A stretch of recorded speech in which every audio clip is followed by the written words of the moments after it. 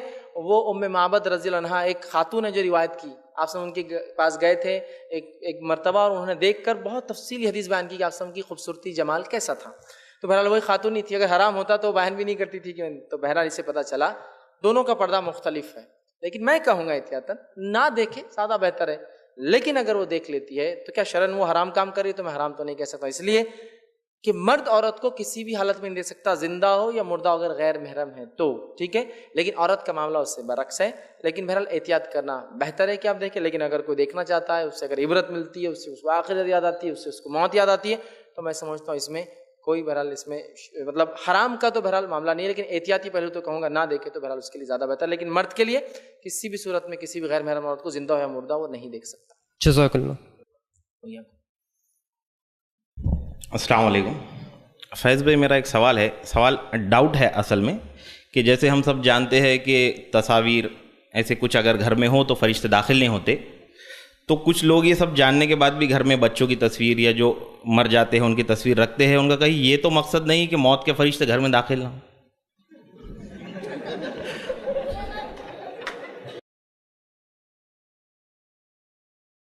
بھائی نے سوال کیا کہ کچھ لوگ جو ہے تصویروں کے تعلق سے، بات تو معروف ہے، حدیث میں آتا ہے کہ تصویر جس گھر میں ہو اور کتا جس گھر میں ہو تو فرشتے اس گھر میں داخل نہیں ہوتے. تو کیا وہ لوگ اس لیے تصویر رکھ دیتے ہیں جیسے اپنے مرے ہوئے لوگوں کی، بچوں کی، کہ فرشتے داخل نہ ہوں؟ دیکھیے موت کے فرشتے کے لیے الفاظ نہیں، حدیث میں رحمت کے فرشتے اس گھر میں نہیں آتے، یا فرشتے نہیں آتے. جو جس گھر میں کتا اور تصویر ہو، ملک الموت کو تو کوئی نہیں روک سکتا. جب اپوائنٹڈ ٹائم ہے، جس وقت آنا ہے اور جس کو لے جانا ہے، شور شاٹ لے جاتے اس وقت آ کر، کوئی اس میں وہ نہیں. اب بہت سے لوگ ملک الموت ایک ہوں گے تو اتنے لوگ ایک ساتھ مر جاتے، جب کیسا کرتے ہوں گے؟ وہ عالم غائب کی بات ہے بھائی. آپ مطلب جو ٹائم زون سے ادھر کی بات چالو ہے ادھر. ہو سکتا آج ہمارے جو لوگ کمپیوٹر سے ریلیٹڈ ہے وہ جانتے ہیں کہ ایک جو راؤٹر ہوتا ہے، پتہ نہیں وہ کتنے سیکنڈ کے کتنے لاکھ پارٹ کے اندر لوگوں کو الگ الگ وہ سرو کرتا جاتا ہے. ٹھیک، اس کا لے لو، اس کا لے لو، آئی پی فلاں کا اتنے. تو فرشتوں کی رفتار کیا ہے میں تو بتا چکا ہوں ابھی. کیا رفتار ہے؟ جب دنیا میں آلات اتنے تیز ہو سکتے ہیں کہ سیکنڈ کے 10 لاکھویں حصے کی رفتار سے وہ آئی پی ایشو کرتے ہیں اور لے کر ان کو ڈیٹا دے رہا ہے. فرشتوں کی رفتار تو وہ تو اللہ ہی جانتا ہے کیا رفتار ہے، بہت ہے.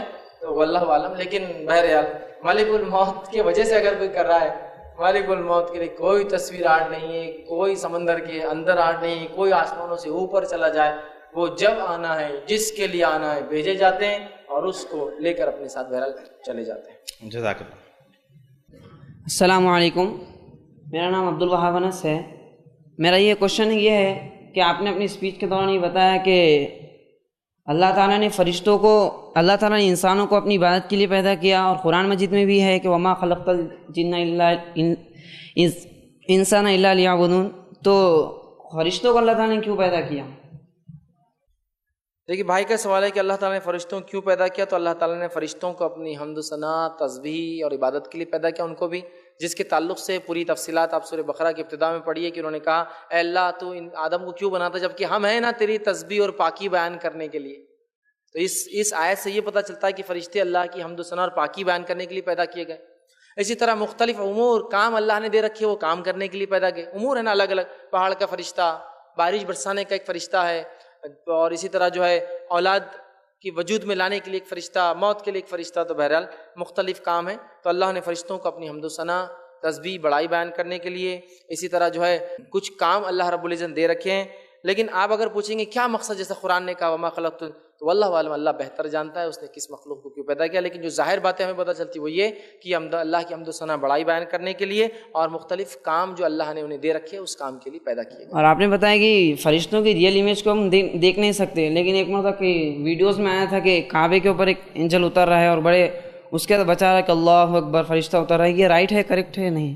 بھائی نے ایک سوال کیا کہ ایک ویڈیو آیا تھا جس کے اندر کوئی پتہ نہیں کوئی سفید رنگ کی چیز ہوا میں اڑ رہی ہے، کعبے کے اطراف گھوم رہی ہے. اور وہ ویڈیو میں نے بھی دیکھا کہ بولے فرشتہ طواف کر رہا کعبے کا. پتہ نہیں لوگ کہاں سے لا لیتے، وہ گھٹیا قسم کی ایڈیٹنگ تھی وہ، یا پھر ویڈیو خراب ہوں گا اور اس میں کچھ تو بھی نظر آ رہا ہے. اور یہ بہت سارے لوگ تو بنا لیتے ہیں. اور بولتے جھوٹ اس لیے ہم بول رہے ہیں کہ لوگ نیکی کی طرف بڑھے، فرشتہ نظر آ گیا دیکھو فلاں ہیں، تو یاد رکھیے وہ ویڈیو سب ایڈیٹڈ ہوتے ہیں اور اس کی کوئی حقیقت نہیں. فرشتوں کے لیے بیت المعمور ہے، وہ وہاں کریں گے، یا ایک غائبی کی شکلیں ایک الگ چیز ہے، لیکن اس طرح سے کوئی اڑتے ہوئے نظر آ رہا، کعبے پہ روشنی اتر رہی جا رہی، فرشتہ آیا، اس کی کوئی حقیقت نہیں سوائے وہ کیمرے کا بھی اوپر جاتے تھے کہ روشنی کی ایسی کرن نظر آتی ہے جو کعبے تک جا رہی ہے. وہ ایک عام بات ہے. آپ دیکھیے لائٹس جب چلتی ہے، عکس پڑتا ہے کیمراز پر تو پھیل جاتی ہے، تو اس کی کوئی بہرحال حقیقت نہیں ہے. تو فرشتے ایسے کسی کو نظر نہیں آتے. ہاں ایک زمانہ آئے گا جب عیسیٰ علیہ السلام نازل ہوں گے، ایک تفصیلی بہرحال اس کا عنوان ہے میرا، تب انسان فرشتوں کو اپنی آنکھوں سے دیکھیں گے. عیسیٰ علیہ السلام 2 فرشتوں کے کاندھوں پہ ہاتھ رکھ کے آئیں گے. آپ نے فرمایا تم فرشتوں کو دیکھو گے نیچے اترتے ہیں، وہ ایک الگ چیز ہے، ٹھیک ہے، ورنہ عام حالت میں نہیں آتے. اور ویڈیوز فیک جھوٹے ویڈیوز ہیں، ایڈٹ کر کے بنائے گئے. جزاک اللہ. علیکم، میرا نام محمد الیاس ہے، میں پیشے سے ٹیچر ہوں. میرا سوال یہ ہے کہ ابھی آپ نے بتایا کہ گھر میں تصویریں رہنے سے گھر میں فرشتے داخل نہیں ہوتے، تو اخبارات میں جو تصویریں ہیں اور جو کمپیوٹر پر ہم ڈیسک ٹاپ پر جو تصویریں رکھتے اور ٹی وی وغیرہ جو گھر میں ہیں، کیا ان کا شمار بھی انہی تصاویر میں ہوتا ہے؟ بھائی نے سوال کیا کہ تصویر رکھنے سے فرشتے نہیں آتے، تو کیا وہ جو نیوز پیپر میں ڈیسک ٹاپ پہ یا ہینڈ سیٹ میں رکھتے ہیں؟ ہاں یہ تصویر یہی اس کا معنی ہے. تو اگر پیپر آتا ہے تو آپ ڈھانک کے رکھیے اس کو، اگر ضرورت ہے اس کی تو ڈھانک کے رکھیے. تصویر کوئی ہو تو اس کو چھپا دیجئے. ڈیسک ٹاپ ہینڈ سیٹ پہ تصویر ڈالی ہی مت، وہاں کیا شرعی ضرورت ہے؟ بچوں کی تصویریں ڈال دیتے، پتہ نہیں لوگ خود کی تصویریں ڈال دیتے ہیں. تصویر دیکھیے شرعی عذر کے تحت کھنچانا علماء نے اجازت اور جواز دیا ہے، لیکن بنا شرعی عذر کے بس کچھ بھی، میں یہ کھا رہا، میں یہ پی رہا، میں یہاں جا رہا، میں یہاں سویا ہوا، میں یہاں تیر رہا، میں یہاں ڈوب رہا، میں یہاں گر رہا، میں یہاں مر رہا، اس کی بھی تصویر ڈالتے لوگ. ایسے بھی سیلفیز ہے جو مرنے سے پہلے، گرنے سے پہلے لی لوگوں نے، خودکشی کر رہے، فوٹو کھینچ کے گر گیا پیچھے اور فوٹو ڈال. ہاں ایسے بھی ہے. تو یہ ایڈکشن ہے، اور نفسیاتی اعتبار سے یہ بات بہرحال ڈاکٹرز کہہ رہے ہیں کہ یہ سیلفیز لینا ایڈکشن ہے. یہ بھی بہرحال تو میں کہوں گا اننیسیسری فوٹوز کو اوائڈ کیجیے. ڈیسک ٹاپ پہ اس پہ رکھنا تو بالکل درست نہیں ہے. اور اخبار میں جو آتی ہے، اخبار جب پڑھ لیا دبا کے رکھ دیجیے، کھلا مت رکھیے، ورنہ وہ بالکل حدیث میں آتا ہے تصویر جس گھر میں ہو فرشتے نہیں آتے، وہ اسی میں اس کو چھپا کے ڈھانک کے رکھیے. سوال ہے کہ آپ نے بولے کہ انسانوں کو فرشتے نظر نہیں آتے، لیکن جنگ بدر میں کیا بولتے فرشتوں سے نا مسلمانوں کی وہ کری ہوئی تھی، حفاظت کروائی گئی تھی، منافقوں نے دیکھی بھی تھے، مشرکوں نے، تو یہ بات سچ ہے کیا؟ اور دوسرا سوال ہے کہ ایک دین کی کتاب میں نے پڑھا تھا، اس پہ کوئی حدیث کا حوالہ نہیں تھا، کہ حضور صلی اللہ علیہ وسلم نے جبریل امی سے پوچھے کہ آپ دنیا میں کتنی رفتار سے آتے اور کیسے آتے کر کے، تو انہوں نے بولا میں اپنے اس میں 3 دفعہ ایک دم فل رفتار سے آیا ہوں. ایک جب ابراہیم علیہ السلام کو آگ میں ڈال رہے تھے اس وقت، اور ایک اسماعیل علیہ السلام کے گلے میں جب چھری پھیر رہے تھے، اور تیسرا مجھے دھیان نہیں آ رہا، تو اس میں کوئی حدیث کا حوالہ نہیں تھا. تو یہ کیا سچ بات ہے کیا؟ بھائی نے ایک سوال کیا کہ جنگ بدر میں فرشتے نازل ہوئے تھے، میں نے کہا فرشتوں کو لوگ دیکھ نہیں سکتے. تو یاد ہے کہ جنگ بدر میں فرشتے نازل ہوئے تھے، صحابہ نے انہیں دیکھا، لیکن وہ انسانی شکل میں آئے تھے، ہیومن تھے، انسانی شکل میں تھے. حدیث میں روایتوں میں الفاظ بھی ہے کہ فلاں صحابی کے صورت میں میں نے دیکھا، فلاں صحابی کی صورت میں دیکھا. تو لہٰذا وہ فرشتے جن کا تذکرہ آتا جنگ بدر میں اور دیگر جنگوں میں آتے ہیں، وہ انسانی شکل میں آئے تھے، اپنی حقیقی شکل میں نہیں آئے تھے. رہا آپ کے سوال کا دوسرا حصہ کہ جبرائیل علیہ السلام کے تعلق سے کہ وہ 3 مرتبہ بڑے رفتار سے دنیا میں آئے تھے. ابراہیم علیہ السلام کو آگ میں ڈالنے کے وقت، اسماعیل علیہ السلام چوری اور بتا، واللہ عالم، میرے علم میں بہرحال یہ بات نہیں ہے. اگر آنے والے ہفتوں دنوں میں اگر میں معلوم کر سکا تو انشاءاللہ آپ کو بتانے کی کوشش کروں. ٹھیک ہے، شکریہ. میرا سوال پردے کے تعلق سے. ابھی آپ نے بھائی نے سوال کیا تھا، آپ نے کہا کہ جو نا مرد کا دیکھنا اور عورت کا دیکھنے میں فرق ہے، جبکہ میں نے مسلم میں پڑھا تھا، مسلم کے اندر، کہ رسول اللہ صلی اللہ علیہ وسلم اور ام سلمہ کھڑے ہوئے تھے، تو نابینا صحابی ام مکتوم آئے، تو رسول اللہ نے کہا کہ آپ پیچھے ہٹ جاؤ.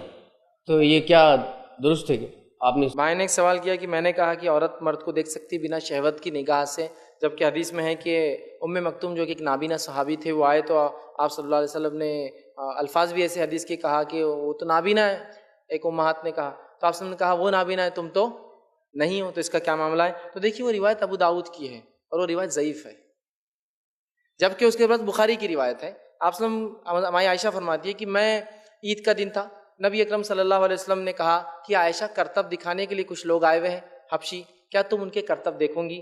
میں عائشہ نے کہا میں دیکھوں گی. وہ آئی، نبی اکرم صلی اللہ علیہ وسلم بیٹھے رہے اور اپنی تھوڑی کو یہاں رکھا اور وہاں سے دیکھتی رہی. پھر آپ صلی اللہ علیہ وسلم روایت میں الفاظ کہا عائشہ بس، تو کہا نہیں ابھی میرا دل نہیں بھرا. پھر روایت میں آتا آپ پڑھ لیتے کہتے عائشہ بس، وہ کہتی نہیں میرا بھی دل نہیں بھرا. اور روایت میں آتا وہ پھر پوچھتے آپ کی بس اب ہو گیا، وہ کہتی ہاں اب میرا ہوا.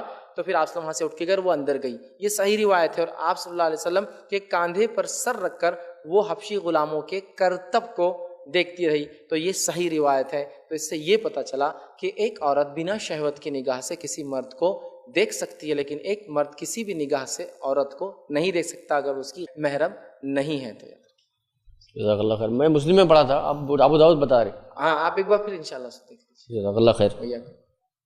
میرا نام شہباز خان ہے، میں اسٹوڈنٹ ہوں. ایک مسجد میں ایک عجیب تصویر ہے اور ہر نماز کے بعد اس کو چومتے ہیں، تو وہاں پر فرشتے کیسے داخل ہوں گے؟ تصویر ہاں مسجد میں. ہاں کس لیے تصویر رکھی ہے مسجد میں؟ وہ اورنگ آباد کی ایک مسجد میں وہ ایک بھائی نے پوچھے. چومتے اس کو لوگ؟ چومتے. بھائی نے سوال کیا کوئی تصویر ہے کسی جگہ ایک مسجد میں اور لوگ اس کو چومتے ہیں تو کیا؟ دیکھیں تصویر، جہاں تصویر سے مراد آپ سے چہرے ہو لوگوں کے، تصویر سے مراد پینٹنگ وغیرہ نہیں، چہرے لوگوں کے. تو بہرحال بات بالکل حدیث صحیح ہے.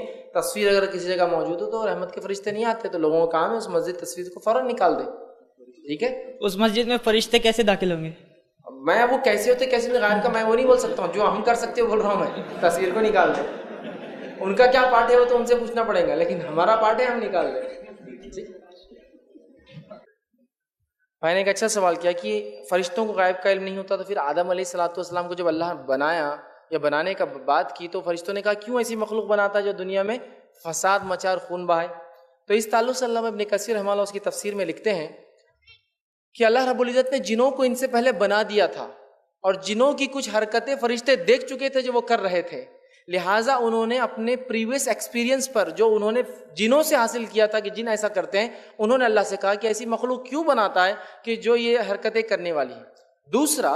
دوسری تفسیر یہ ہے اس کی، اس آیت کی، علماء کہتے ہیں کہ اللہ رب العزت جب کوئی فیصلے اپنے صادر کر دیتا ہے، سوچ لیتا ہے، تو فرشتوں کو ان فیصلوں کو سونپ دیتا ہے ہونے سے پہلے.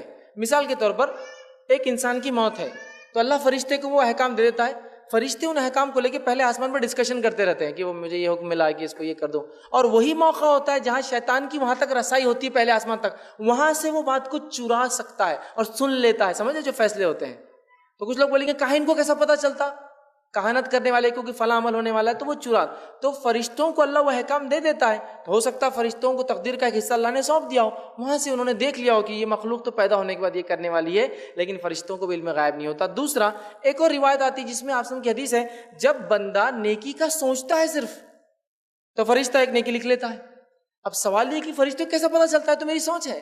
تو اس معاملے میں علماء لکھتے ہیں اس حدیث کی شرح کے اندر اللہ تعالیٰ اس فرشتے کو بتا دیتا ہے کہ اس بندے نے یہ نیت کی لہٰذا ایک نیکی لکھ دو، لیکن غائب کا علم مکمل طور سے فرشتوں کو نہیں ہوتا، وہ ہوتا ہے جو اللہ سونپ دیتا ہے.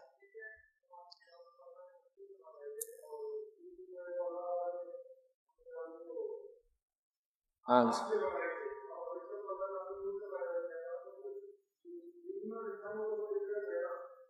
اچھا